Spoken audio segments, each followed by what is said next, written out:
ప్రభునందు ప్రియమైన దేవుని బిడ్డలారా, ఈ ఉదయకాల సమయంలో దేవుని అనుదిన వాగ్దాన ఈ పరిచర్య ద్వారా మరి ఒకసారి మిమ్మల్ని కలుసుకోవడానికి దేవుడు నాకు అనుగ్రహించిన ఈ గొప్ప ఈ భాగ్యాన్ని బట్టి మొదటిగా దేవాది దేవునికి ఎంతగానో కృతజ్ఞతాస్తుతులు చెల్లించున్నాను. మరి ముఖ్యంగా ఈ అనుదిన ఈ వాగ్దాన ఈ పరిచర్యను వీక్షిస్తున్న ఆత్మీయులకు మీ అందరికీ ప్రభువైన యేసుక్రీస్తు నామములో శుభవందనాలు తెలియజేస్తూ ఉన్నానండి. దేవునికి స్తోత్రం. హల్లెలూయా, హల్లెలూయా. ప్రియమైన దేవుని బిడ్డలారా, ఈ ఉదయకాల సమయంలో దేవుడు మీకు ఇచ్చిన వాగ్దాన వాక్య భాగము యెహెజ్కేలు గ్రంథము 34వ అధ్యాయము 29వ వచనమైనది. ఆ వాగ్దాన వాక్య భాగాన్ని మీ కొరకు నేను చదువుచున్నాను. ప్రార్థనాపూర్వకంగా ఆలకించవలసిందిగా ప్రభువైన యేసుక్రీస్తు నామములో అందరినీ కోరుచున్నానండి. యెహెజ్కేలు గ్రంథము 34వ అధ్యాయము 29వ వచనంలో ఈ విధంగా రాయబడి ఉన్నది. మరియు వారు ఇక దేశంలో కరువు కలిగి నశించిపోకుండాను, అన్యజనుల వలన వారికి అవమానము ప్రాప్తించకుండాను వారి ప్రఖ్యాతి కొరకై తోట ఒకటి నేను ఏర్పరిచేదను. దేవునికి స్తోత్రం. హల్లెలూయా, హల్లెలూయా. ఈ వాగ్దానాన్ని ప్రియమైన దేవుని బిడ్డలారా, నాడు దేవుడు యెహెజ్కేలు ప్రవక్త ద్వారా తన ప్రజలైన ఇశ్రాయేలీలను ఉద్దేశించి ఇచ్చిన వాగ్దానముగా ఈ వాగ్దానపు మాటను మనం చూస్తూ ఉంటాం. అయితే ప్రియమైన దేవుని బిడ్డలారా, ఈ వాగ్దాన అర్థాన్ని మనం తెలుసుకునే ముందు ఈ యెహెజ్కేలు గ్రంథము 34వ అధ్యాయంలో ఏ విషయాలు మనకు కనబడుతున్నాయో ముందుగా క్లుప్తంగా మీకు తెలియజేయాలని ఆశపడుచున్నానండి. యెహెజ్కేలు గ్రంథము 34వ అధ్యాయం మనం చదువుతున్నప్పుడు ఎవరి గురించిన విషయాలు మనకు కనబడుతూ ఉంటాయంటే, ఇశ్రాయేలీల కాపరుల గురించి మనకు కనబడుతూ ఉంటుంది, ఇశ్రాయేలీల నాయకుల గురించి మనకు కనబడుతూ ఉంటుంది, అంతేకాకుండా ఇశ్రాయేల్లో ఉన్న రాజుల గురించి మనకు కనబడుతూ ఉంటుంది, యాజకుల గురించి మనకు కనబడుతూ ఉంటుంది, అంతేకాకుండా ప్రవక్తల గురించి యెహెజ్కేలు ప్రవక్త ద్వారా దేవుడు తెలియజేస్తున్న విషయాలు ఈ యెహెజ్కేలు గ్రంథము 34వ అధ్యాయంలో మనకు కనబడుతూ ఉంటాయి. అయితే దేవుడు యెహెజ్కేలు ప్రవక్త ద్వారా ఏ విషయాలు తెలియజేస్తూ ఉన్నారు?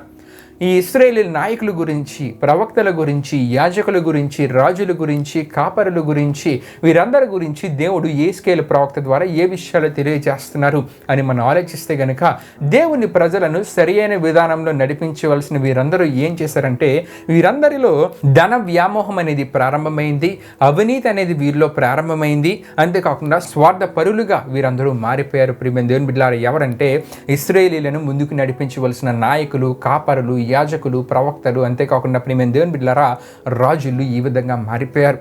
వారిలో ఏం ప్రవేశించిందంటే, మొదటిగా మనం చెప్పుకుంటున్నాం, ధన వ్యామోహం అనేది ప్రవేశించింది, అవినీతి అనేది వారిలో ప్రవేశించింది.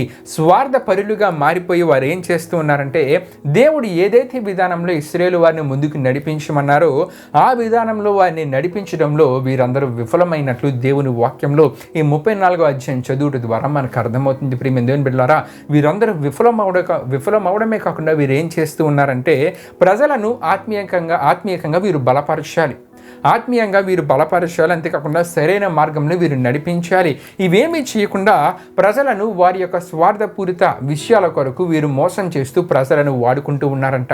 ఇశ్రాయేలు వారిని ముందుకు నడిపించవలసిన నాయకులు, యాజకులు, రాజులు, ప్రవక్తలు, అంతేకాకుండా కాపరులు ఈ విధంగా తయారై, ఈ విధంగా ఆత్మీయంగా ఇశ్రాయేలు వారిని నడిపించకుండా వారిని నడిపించే విషయంలో వీరు విఫలులై, అంతేకాకుండా వీరు ఏం చేస్తూ ఉన్నారంటే, ఇశ్రాయేలు వారిని వారి యొక్క స్వార్థపూరిత విషయాల కొరకై వాడుకుంటూ ఉన్నారు. ప్రియమైన దేవుని బిడ్డలారా, ఈ విధంగా ఇశ్రాయేలు వారిని ముందుకు నడిపించవలసిన వీరు ఈ విధంగా చీటు ద్వారా ఇశ్రాయేలు వారి యూదా వారి వశమునకు వీరు వెళ్ళిపోయారు. ప్రియమైన దేవుని బిడ్డలారా, అయితే ఇక్కడ మనం చూస్తున్నప్పుడు ఈ అపనమ్మకస్తులుగా ఉన్న వీరికి బదులుగా దేవుడు మరి ఒక కాపర్ని తీసుకొని రాబోతున్నాననే విషయాన్ని తెలియజేస్తున్న విషయాలన్నీ యెహెజ్కేలు గ్రంథం 34వ అధ్యాయంలో మనకు కనబడుతూ ఉంటాయి.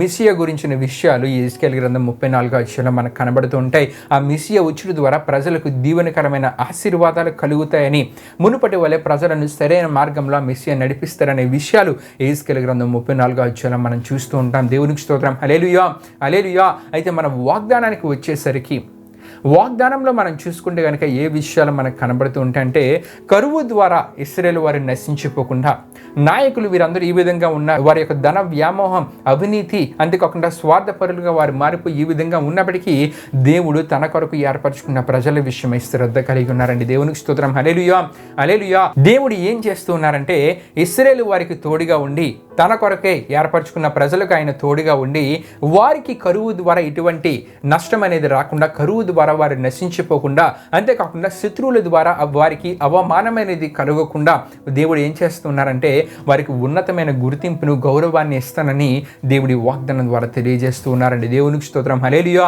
హల్లెలూయా.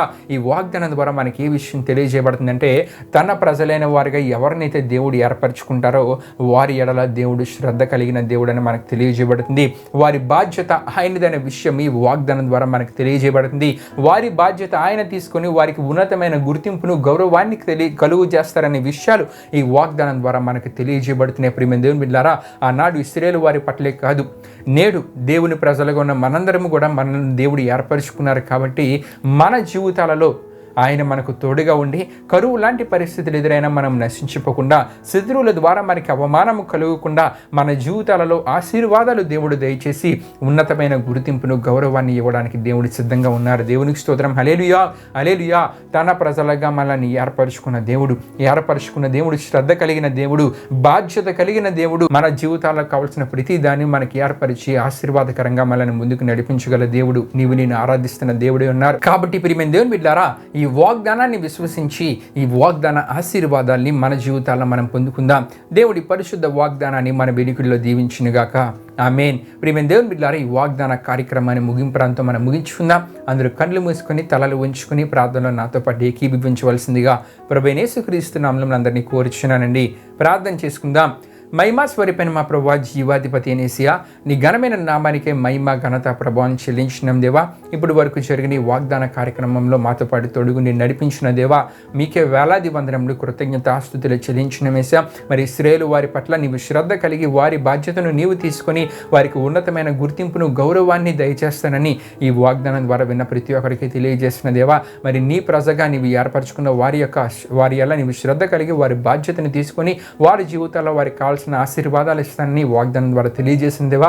విన్న ప్రతి ఒక్కరు నీవు కోరే ఆత్మీయతని కలిగి నీ ప్రజగా వారు సిద్ధపడి తద్వారా ఈ వాగ్దాన ఆశీర్వాదాన్ని వారి జీవితాల్లో వారు పొందుకోగలిగే మీరు కార్యాన్ని జరిగించండి.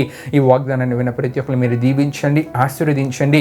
ఇది నన్ను వారు చేస్తున్న ప్రయాణాలలో, పనులలో తోడుగొండు ముందుకు నడిపించమని మీకే వేలాది వందనములు, కృతజ్ఞతాస్తుతులు చెల్లిస్తూ యేసు పరిశుద్ధ నామములో అడిగి వేడుకొనిచున్నాం తండ్రి. ఆమేన్. యేసు రక్తమే జయం, ప్రభేసు రక్తమే జయం, ప్రభేసు రక్తం సంపూర్ణమైన విజయం, అపవాది క్రియలకనంత నాశనము కలుగునుగాక. ఆమేన్. ప్రభు మిమ్మును మీ కుటుంబములను దీవించునుగాక. ఆమేన్.